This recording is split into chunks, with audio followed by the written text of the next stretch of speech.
Hello everyone, welcome all of you and you are watching my channel PP Education Class। तो students आज हम शुरू करने जा रहे हैं chapter number 2 children and women in sports chapter की MCQ सीरीज।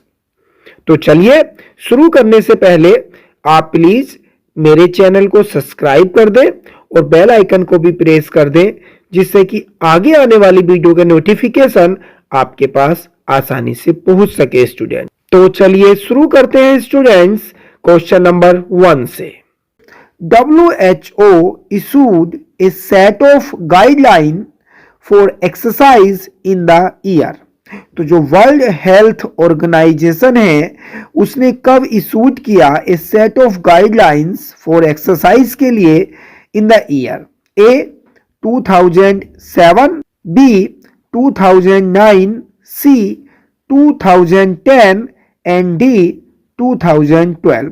तो इसमें जो करेक्ट आंसर होगा स्टूडेंट्स वो सी होगा 2010। ओके, तो 2010 में वर्ल्ड हेल्थ ऑर्गेनाइजेशन ने इशूड किया था a set of guidelines for exercise. Okay students, चलिए क्वेश्चन नंबर 2 पे आते हैं। क्वेश्चन नंबर 2 है स्पोर्ट्स हेल्प टू डेवलप। तो जो स्पोर्ट्स है वो हेल्प करता है टू डेवलप करने में। A physical skills, B have fun, C exercise and D all of the above. तो इसमें स्टूडेंट्स जो ए ऑप्शन है फिजिकल स्किल्स, ओके, जो ए ऑप्शन है ये physical skills, this is correct answer. Sports help to develop physical skills. Okay, तो इसमें physical skills correct answer होगा। तो चलिए स्टूडेंट्स क्वेश्चन नंबर 3 देखते हैं। Adults aged between 16 to 64 should do. जो एडल्ट्स 16 से 64 एज के बिटवीन में होते हैं उनको शुड डू करना चाहिए। A 150 to 300 minutes of moderate intensity aerobic physical activities, B 75 to 150 minute of vigorous intensity activity, C both A and B and D none। तो इसमें स्टूडेंट्स जो ऑप्शन नंबर सी है बोथ ए एंड बी, क्योंकि एक adults को aerobic physical activity भी और जो विगरस इंटेंसिटी एक्टिविटी भी दोनों ही परफॉर्म करनी चाहिए। एरोबिक फिजिकल एक्टिविटी स्टूडेंट्स जो लॉन्ग डिस्टेंस रेसेस होती हैं जिसमें टाइम पीरियड लॉन्ग होता है और लॉन्ग डिस्टेंस रेसेस होती हैं, और जो विगरस इंटेंसिटी एक्टिविटीज में आती हैं वो शॉर्ट डिस्टेंस रेसेस आती हैं जैसे जो स्प्रिंट रेसेस होती हैं। तो इसलिए इसमें जो ऑप्शन नंबर सी है दैट इज करेक्ट आंसर। चलिए नंबर 4 देखते हैं। Posture is an index of, A option health, B option personality, C option character and D option fitness. तो इसमें स्टूडेंट्स जो posture is an index of health, जो option number A है that is correct answer. तो जो posture है वो index होता है किसका? हेल्थ का। ओके, तो चलिए आगे बढ़ते हैं। क्वेश्चन नंबर 5 देखते हैं। Name the first Indian women who become world number 1 in badminton. बहुत इजी ये क्वेश्चन है, एग्जाम में भी ये इंपॉर्टेंट है। तो इसका जो करेक्ट आंसर हो जाएगा स्टूडेंट्स, इसमें ए ऑप्शन है PV Sindhu, B Sania Nehwal, C Sania Mirza and D Manika Batra.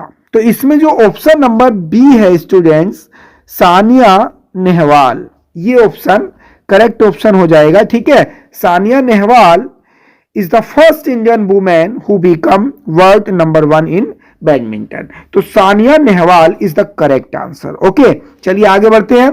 Question number 6 देखते हैं। Food related disorder is. तो फूड से जो रिलेटेड डिसऑर्डर है वो कौन सा है? इसमें ए है बुलिमिया नर्वोसा, बी है heredity, C exercise and D none of these. तो इसमें जो ऑप्शन नंबर ए है, जो ब्लूमिया नर्वोसा है, that is food related disorder.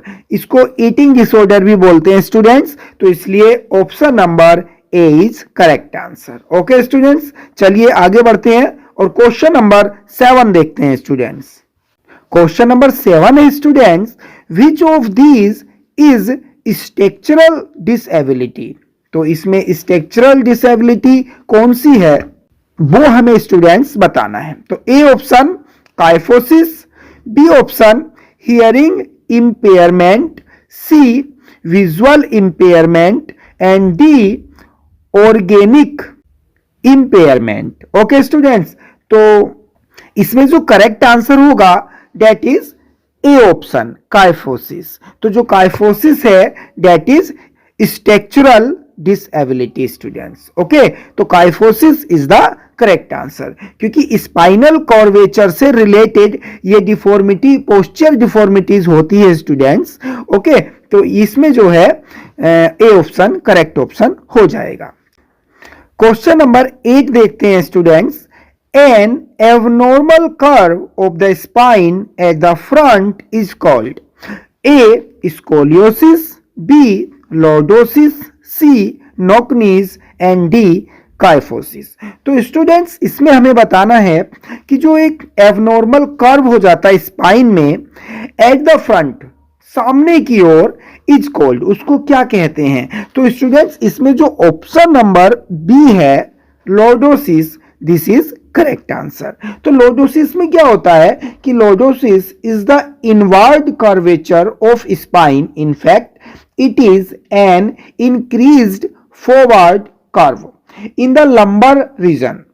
जो लोअर बैक है उसमें जो फॉरवर्ड कर्व होता है वो इसमें हो जाता है स्टूडेंट्स, और जिसके कारण students stomach seem to be stand out, increase हो जाता है। This problem is also known as hollow back, और इस प्रॉब्लम को होलोबैक भी कहा जाता है स्टूडेंट्स। तो देखिए आपको एग्जाम में ये इसका सेकंड जो नेम है होलोबैक, ये भी आपको एग्जाम में आ सकता है कि जो होलोबैक है वो किस पोस्चर डिफॉर्मिटीज का नेम है, तो आपको ये भी याद रखना है। तो इस क्वेश्चन से आपके जो 2 क्वेश्चन है एमसीक्यू टाइप के वो क्लियर हो जाते हैं स्टूडेंट्स। तो स्टूडेंट्स चलिए देखते हैं क्वेश्चन नंबर 9। मेनाकी is defined as the A option time of pregnancy, B beginning of menstrual period, C ending of menstrual period and D beginning of pregnancy। तो इसमें जो ऑप्शन होगा बी ऑप्शन, मेनाके is beginning of menstrual period. तो इसमें जो B option है students that is correct answer. Okay, चलिए नेक्स्ट क्वेश्चन देखते हैं। तो स्टूडेंट्स क्वेश्चन नंबर 10 है, the cause of postural deformities is. The cause of postural deformities, postural deformities का कौन सा एक कॉज है, इसमें देखते हैं।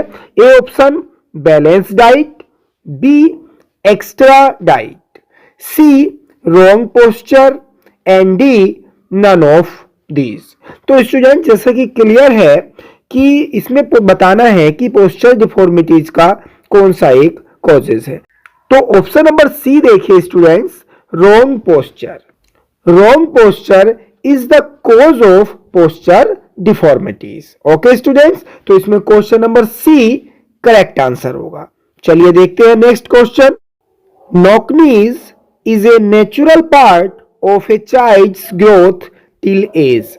तो जो नोकनीज है एक नेचुरल पार्ट है एक चाइल्ड की ग्रोथ का, वो कौन सी उम्र है, किस उम्र तक रहता है, ठीक है, इसमें बताना हमें। तो ए ऑप्शन है 4 years, B option 3 years, C option 5 years and D option 7 years. तो क्वेश्चन नंबर 11 में देखिए जो ऑप्शन नंबर डी है स्टूडेंट 7 इयर्स, ये करेक्ट आंसर होगा। 7 इयर्स तक knock knees is a natural part of a child growth. Okay student, तो चलिए नेक्स्ट क्वेश्चन पे देखते हैं। Question number 12। क्वेश्चन नंबर 12 है student, the period of infancy last till the age. तो जो इन्फेंसी पीरियड है वो किस उम्र तक रहता है? तो इसमें ऑप्शन देखिए, A 1 year, B 2 years, C 3 years and D 4 years. तो इसमें students option number B 2 years ये करेक्ट आंसर होगा। तो जो इन्फेंसी पीरियड है वो 0 से 2 ईयर्स तक होता है। ठीक है, तो इसमें 2 ईयर्स करेक्ट आंसर होगा स्टूडेंट्स। ओके, चलिए नेक्स्ट क्वेश्चन देखते हैं। क्वेश्चन नंबर 13 देखते हैं students, lordosis is caused by. तो लॉर्डोसिस का कारण क्या है? A forward exaggeration in lumbar region, B forward exaggeration in cervical region, C forward exaggeration in thoracic region and D none of the above. तो students देखिए, इसमें जो option number A होगा, forward exaggeration in lumbar region, ये option इसमें correct option होगा, क्योंकि students जो लंबर रीजन होता है वो lower spine region of backbone. तो जो स्पाइन में जो नीचे का जो लोअर बैक होता है उसको लंबर रीजन बोलते हैं। इसमें जो सेकंड है कोर्विकल रीजन, जो कोर्विकल रीजन होता है वो students neck region of backbone. तो जो नेक रीजन होता है, जो नेक से फर्स्ट 7 बोन्स होती हैं वो कोर्विकल रीजन में आती हैं। एंड सी थोरेसिक रीजन, तो वो स्टूडेंट्स होता है mid spine region of backbone. तो इसमें जो लॉर्डोसिस है ये लोअर बैक पे होता है। ठीक है, लोअर बैक फॉरवर्ड आगे की ओर होती है, तो इसलिए इसमें ऑप्शन नंबर ए करेक्ट ऑप्शन होगा। ठीक है, यदि इसमें काइफोसिस होता है स्टूडेंट्स तो फिर ऑप्शन नंबर सी इसका करेक्ट ऑप्शन होता। ओके, और यदि स्कोलियोसिस होता देन ऑप्शन नंबर बी। ठीक है, क्योंकि लॉर्डोसिस जो होता है ये लोअर बैक में, काइफोसिस अपर बैक में। ठीक है, एंड जो स्कोलियोसिस है उसमें जो बैकबोन होती है वो एस शेप में बनती है, तो इसलिए उसके लिए फिर कॉर्विकल जो बी ऑप्शन है वो करेक्ट ऑप्शन होता है स्टूडेंट्स। ठीक है, तो 13 का option number A forward exaggeration in lumbar region, ये ऑप्शन ए करेक्ट ऑप्शन होगा स्टूडेंट्स। ओके, चलिए आगे देखते हैं। क्वेश्चन नंबर 14 देखते हैं students, hunch on the back is known as a lordosis, B flat foot, C scoliosis and D none of the above. तो इसमें स्टूडेंट्स 14 नंबर में हंच बैक जो है स्टूडेंट्स वो काइफोसिस जो पोस्चर डिफॉर्मिटीज है उसका सेकंड नेम है, उसको हंचबैक भी बोलते हैं। तो इसलिए इसमें लॉर्डोसिस है, फ्लैट फुट है, स्कोलियोसिस है, लेकिन काइफोसिस नहीं है, इसलिए इसका जो डी ऑप्शन है ये करेक्ट ऑप्शन होगा। तो none of the above, hunchback जो है वो काइफोसिस को बोला जाता है। ठीक है स्टूडेंट्स, चलिए नेक्स्ट क्वेश्चन देखते हैं। क्वेश्चन नंबर 15 देखते हैं student, which year first women athlete participated in Olympics? तो first women athlete participated in Olympic, A option 1951, B option 1952, C option 1953 and D option 1954। तो स्टूडेंट्स इसमें जो ऑप्शन नंबर बी है 1952 ये ऑप्शन करेक्ट ऑप्शन होगा।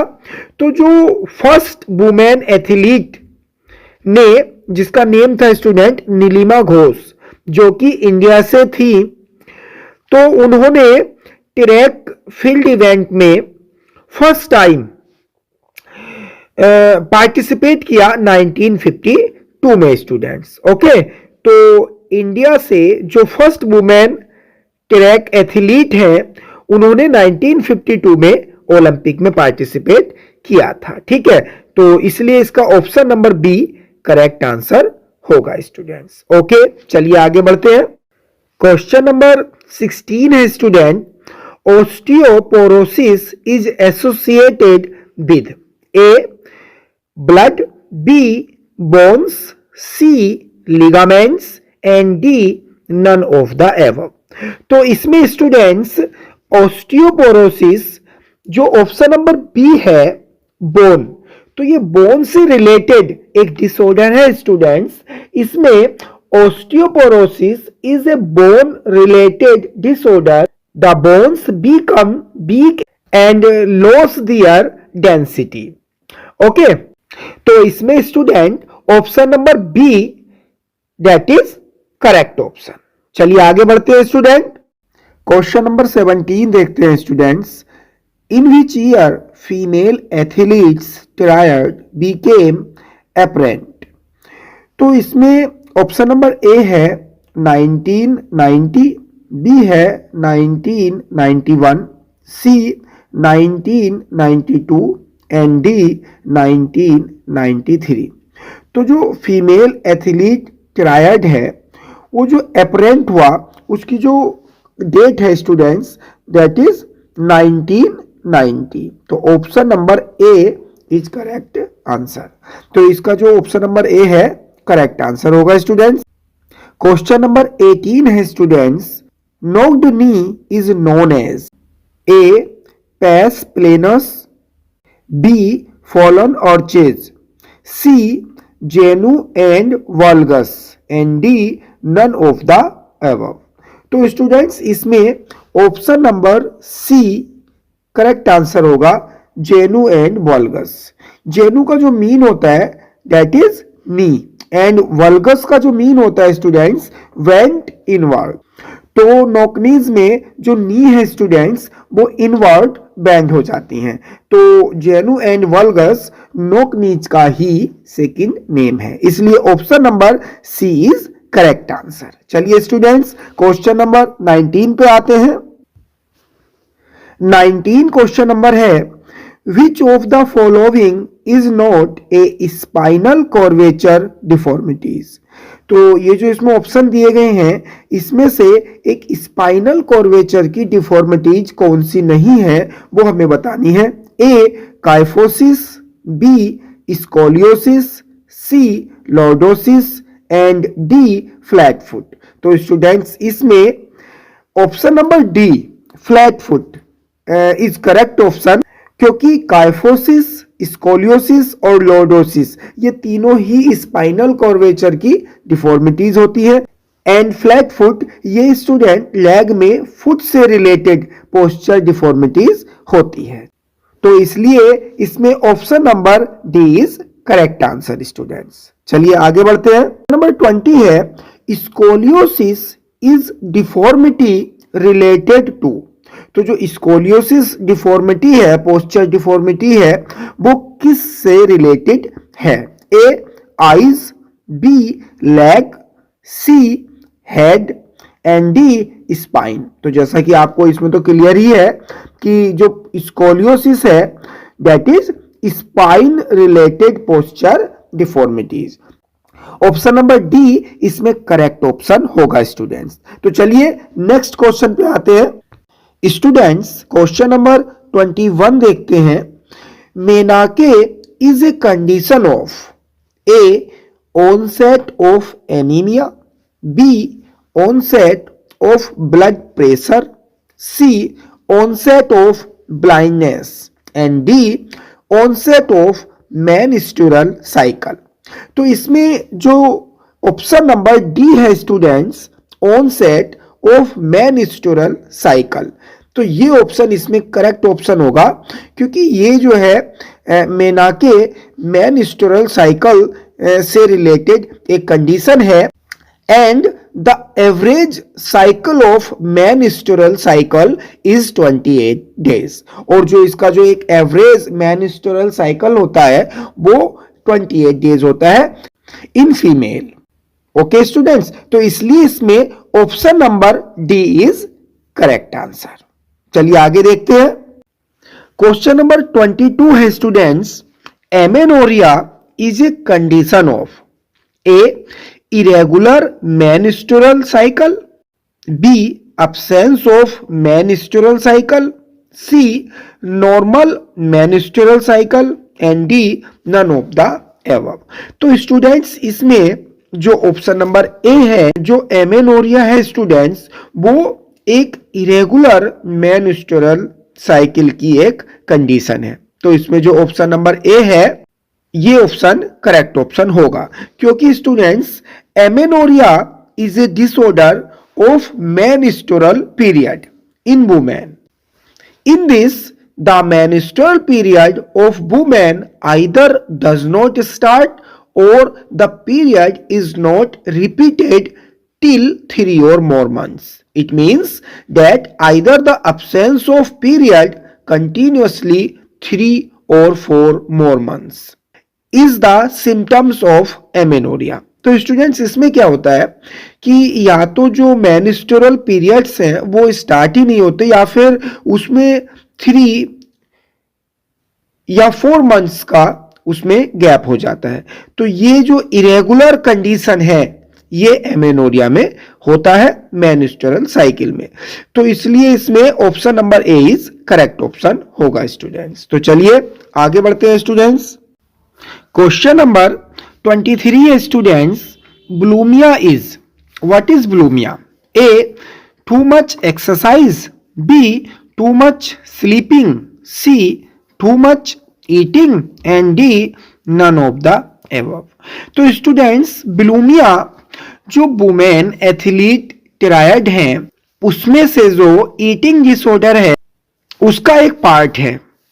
Bulimia is also an eating disorder in which a female athlete eats excessive amount of food and then vomit it in order not to gain weight। तो students bulimia एक eating disorder है। तो इसमें जो option number C है to much eating, तो इसमें क्या होता है कि एक फीमेल एक्सेसिव अमाउंट में फूड को कंज्यूम करती है और बाद में उसको वोमिट करती है, जिससे कि उसका जो वेट है वो ना बढ़े। ठीक है, एक ऐसा एक डिसऑर्डर है बुलिमिया। ओके, तो option number C is correct answer. चलिए स्टूडेंट्स आगे बढ़ते हैं। क्वेश्चन नंबर 24 देखते हैं स्टूडेंट, एनोरेक्सिया इज, देखिए ये ना जो वुमेन एथलीट टायराइड है स्टूडेंट्स, उसमें जो ईटिंग डिसऑर्डर है उसके 2 टाइप्स हैं, एनोरेक्सिया एंड सेकंड बुलिमिया। तो अभी हमने बुलिमिया के बारे में पढ़ा था, अब इसमें हम एनोरेक्सिया के बारे में देखेंगे। तो ए है restricting diet, B over eating, C high nutrition and D none of the above. तो 24 नंबर क्वेश्चन में हमें बताना है कि एनोरेक्सिया क्या है। तो देखिए इसमें जो ऑप्शन नंबर ए होगा स्टूडेंट, रेस्ट्रिक्टिंग डाइट। तो इसमें क्या होता है, जो वुमेन है वो जो डाइट लेती हैं उस पर रेस्ट्रिक्शन लगा देती है, मतलब उस पर प्रतिबंध कर देती हैं। तो समझिए जरा इसको, यह is an eating disorder characterized by low weight, fear of gaining weight and a strong desire to be thin, resulting in food restriction. Many people with anorexia see themselves as overweight even though they are in fact underweight। तो students क्या होता है कि इसमें जो women's है वो अपनी डाइट पर रेस्ट्रिक्शंस लगा देती हैं, जबकि हमने बुलिमिया में पढ़ा था कि वो एक्सेसिव अमाउंट में फूड को कंज्यूम करती हैं और उसके बाद वोमिट करती हैं। तो ये जो है ये दोनों ही क्वेश्चन 23 एंड 24 इंपोर्टेंट क्वेश्चन है। तो ईटिंग डिसऑर्डर के 2 पार्ट्स होते हैं, बुलिमिया एंड एनोरेक्सिया। तो एनोरेक्सिया में जो रेस्ट्रिक्टिंग डाइट, ये जो ए ऑप्शन है ये ऑप्शन करेक्ट ऑप्शन होगा स्टूडेंट। तो ओके स्टूडेंट्स, चलिए आगे बढ़ते हैं स्टूडेंट्स। क्वेश्चन नंबर 25 देखते हैं students, what is the name of the postural deformity caused due to increase in the curve at the lumbar region। तो क्वेश्चन नंबर 25 में उस पोस्चर डिफॉर्मिटीज का नेम पूछा गया है जिसमें कर्व इंक्रीज होता है एट द लंबर रीजन पे। तो लंबर रीजन मींस होता है lower back region of backbone. तो जैसा हमने आपको पहले भी बताया है कि जो lower back region of backbone है वो लॉर्डोसिस में होता है, ठीक है। तो लॉर्डोसिस में क्या होता है कि जो lower back region of backbone है वो कर्व इंक्रीज होता है फॉरवर्ड, ठीक है। तो इसलिए इसमें लॉर्डोसिस जो डी ऑप्शन है करेक्ट ऑप्शन होगा। काइफोसिस ये अपर बैक में होता है, ओके। बोलेग ये लेग की पोस्चर डिफॉर्मिटीज है। नोकनीज ये भी लेग से रिलेटेड पोस्चर डिफॉर्मिटीज है। तो इसमें जो लंबर रीजन का जो कर्व है इंक्रीज होता है वो किस में होता है, लॉर्डोसिस में। तो option D is correct option. Okay students, आगे बढ़ते हैं। क्वेश्चन नंबर 26 है student, which postural deformities has convexities right और लेफ्ट स्टूडेंट्स। तो इसमें ऑप्शन दिया हुआ है flat foot, B knock knees, C kyphosis and D scoliosis. तो इसमें स्टूडेंट्स जो ऑप्शन नंबर डी है scoliosis, this is correct option. Because इसमें क्या होता है स्टूडेंट्स, जो हमारी बैकबोन है वो सी कर्व में या फिर एस जो कैपिटल एस है उस कर्व में इसका शेप हो जाता है। तो इसलिए ये राइट और लेफ्ट या तो राइट राइट या फिर राइट और लेफ्ट दोनों तरफ बैंड हो जाती है। तो इसलिए इसमें option number D scoliosis is correct answer. चलिए स्टूडेंट्स आगे बढ़ते हैं। क्वेश्चन नंबर 27 है students, which of the following is not a spinal curvature deformities. इनमें से कौन सी एक स्पाइनल कर्वेचर की डिफॉर्मिटीज नहीं है। A kyphosis, B scoliosis, C lordosis and D flat foot. तो इसमें स्टूडेंट्स जो ऑप्शन नंबर डी है फ्लैट फुट, ये ऑप्शन करेक्ट ऑप्शन होगा क्योंकि फ्लैट फुट लेग में फुट से रिलेटेड पोस्चरल डिफॉर्मिटीज है। और इसके अलावा जो काइफोसिस, स्कोलियोसिस और लॉर्डोसिस है ये स्पाइनल कर्वेचर की डिफॉर्मिटीज हैं स्टूडेंट। तो इसलिए option number D is correct answer. चलिए आगे बढ़ते हैं स्टूडेंट्स। तो स्टूडेंट्स क्वेश्चन नंबर 28 है, which postural deformities is related to posterior curve of the spine. तो पोस्टेरिया का मीन होता है स्टूडेंट पीछे की ओर, ओके। तो इसमें जो पीछे की ओर कर्व बनता है स्पाइन में उससे रिलेटेड कौन सी पोस्चरल डिफॉर्मिटीज है। तो इसमें A option scoliosis, B option kyphosis, C option lordosis and D option knock knees. तो स्टूडेंट्स इसमें पीछे की ओर कर्व हो रहा है तो ये अपर बैक में काइफोसिस में होता है, ठीक है। तो option number B is correct answer क्योंकि लॉर्डोसिस लोअर बैक में होता है और कर्व इनवर्ड होता है, अंदर की ओर होता है, ठीक है। काइफोसिस में पीछे की ओर होता है, ठीक है। और स्कोलियोसिस में या तो सी कैपिटल सी और कैपिटल एस शेप में जो बैकबोन है वो हो जाती है स्टूडेंट्स। तो इसलिए इसमें ऑप्शन नंबर बी काइफोसिस इसका करेक्ट आंसर होगा। ओके स्टूडेंट्स आगे देखते हैं। क्वेश्चन नंबर 30 है student, cobra pose is useful to correct. तो जो कोबरा पोज है जिसको भुजंग आसन भी कहा जाता है स्टूडेंट, तो कोबरा पोज किसको करेक्ट करने में यूजफुल होता है। A scoliosis, B knock knees, C lordosis and D kyphosis. तो जो कोबरा पोज है जो भुजंग आसन है वो स्टूडेंट्स काइफोसिस जो डी ऑप्शन है इसको क्योर करने में, इसको करेक्ट करने में यूजफुल होता है स्टूडेंट। इसलिए इसमें option number D is correct answer student. तो चलिए आगे देखते हैं स्टूडेंट। स्टूडेंट्स क्वेश्चन नंबर 31 है, which corrective measures is shown in the illustration for knock knees. तो स्टूडेंट्स इसमें जो ये पिक्चर शो है, इसमें जो करेक्टिव मेजर्स है वो नॉकनीज का है, ठीक है। तो ये जो पिक्चर है इसमें नेम बताना है कि इसमें से, इन ऑप्शंस में से ये जो पिक्चर है ये कौन सा करेक्टिव मेजर का पिक्चर है। ओके, तो इसमें ए है side step up, B lying abduction, C wall abductor squeeze and D twisting feet. तो स्टूडेंट्स ये जो 4 के 4 ऑप्शन है ये सारे नोक नीच के करेक्टिव मेजर्स हैं, लेकिन ये जो पिक्चर है स्टूडेंट्स, ये जो पिक्चर है ये ऑप्शन नंबर बी जो लाइंग एबडक्शन है इससे रिलेटेड है।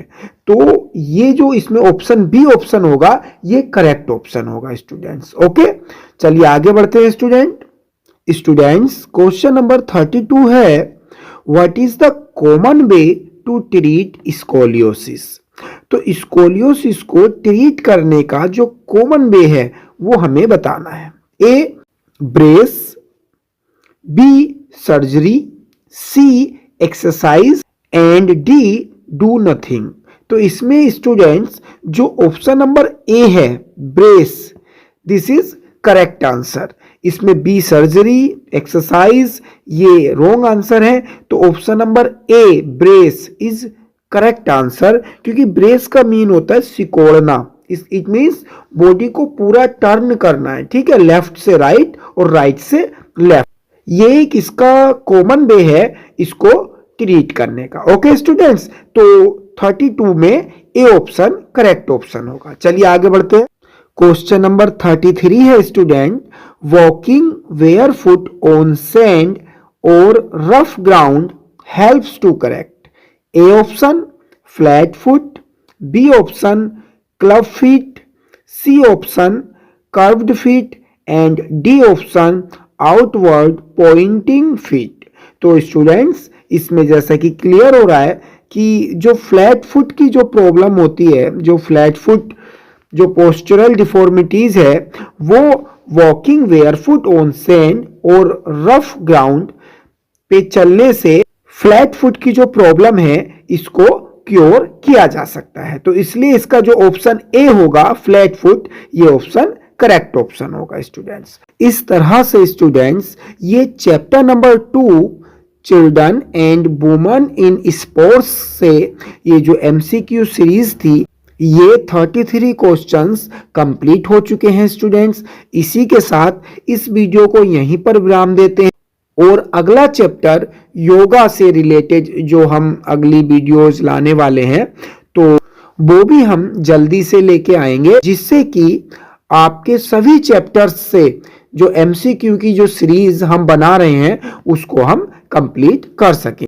तो इस वीडियो को हम यहीं पर स्टॉप करते हैं। Thank you students.